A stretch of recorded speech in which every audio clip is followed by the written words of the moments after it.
Tandaan niyo po, walang miyembro ng pamilya na habang panahon makakasama mo. Walang asawa na habang panahon makakasama mo. Walang magulang na habang panahon makakasama mo. Walang anak na habang panahon makakasama mo.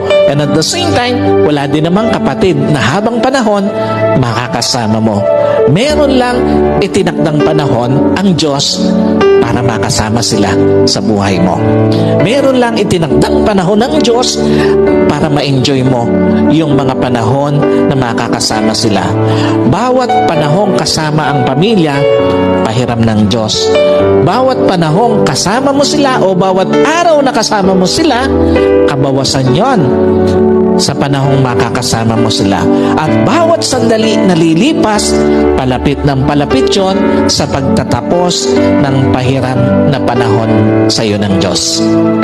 Kaya hindi dapat sinasayang panahon para sa pamilya, lalo na sa pagtataniman ng sama ng loob, lalo na sa pagkakait ng pagpapatawad, at lalong-lalo na sa paggagawa ng yaman. Napakawalang kwenta ng mga bagay na minsan hinahayaan natin na sayangin yung panahon na dapat kasama natin ang pamilya natin.